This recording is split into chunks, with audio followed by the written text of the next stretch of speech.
Hello again. In this video, I just want to talk about a very quick video on what has happened, the demise of Chung-O School, and what has happened since then.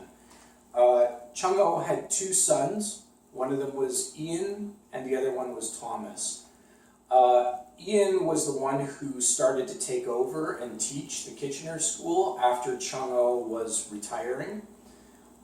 There was a mass exodus of black belts around that time.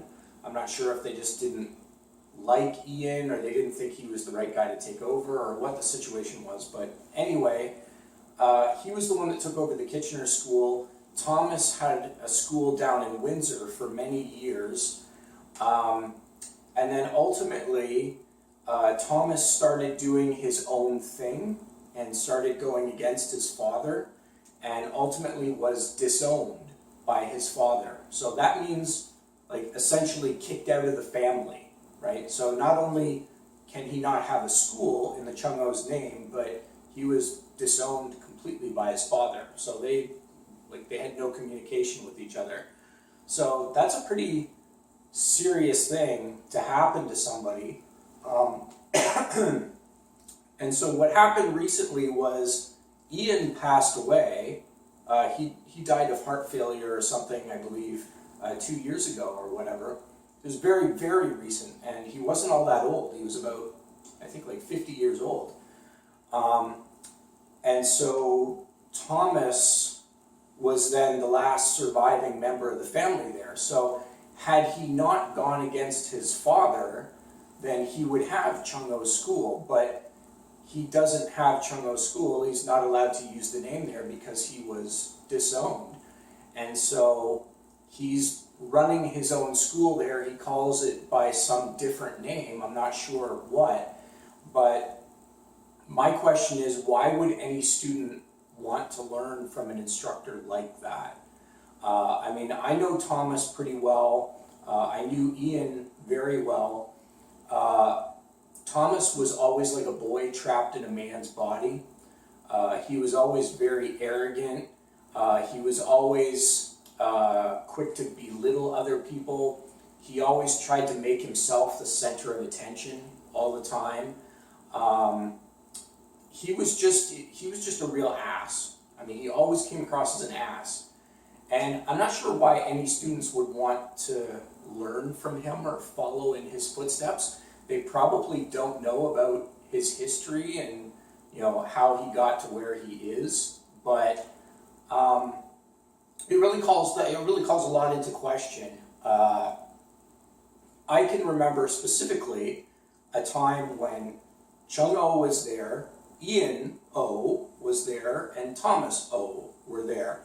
So usually when we addressed an instructor, we would say Master so-and-so, Master and then last name. So Master O, Master Smith or Master whoever, right?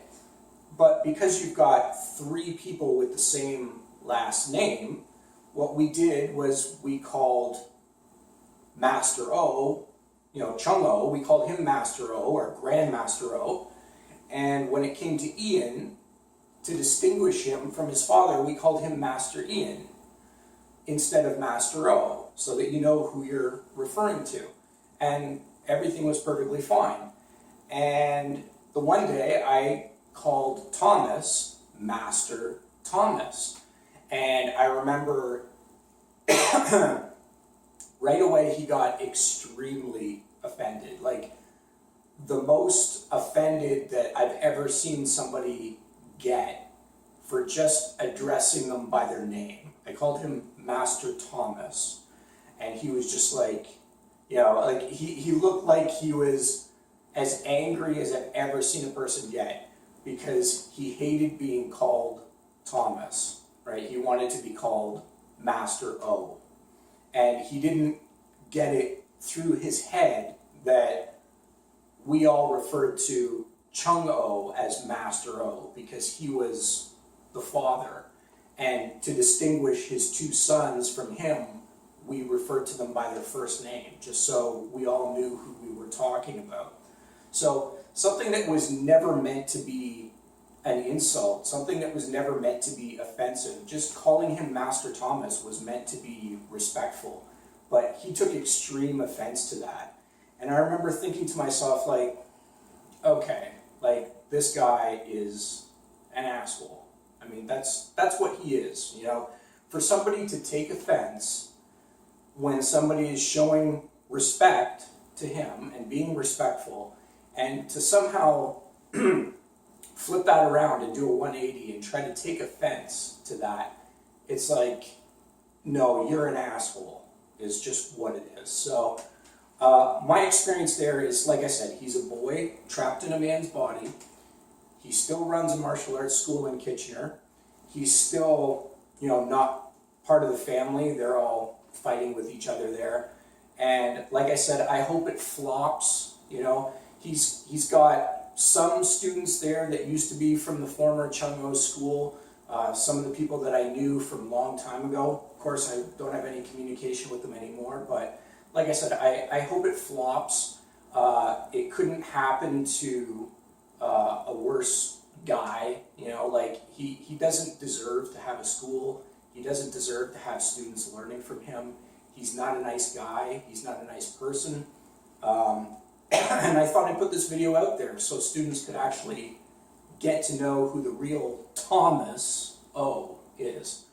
So anyway, that's all I have for this video. Until next time, thanks.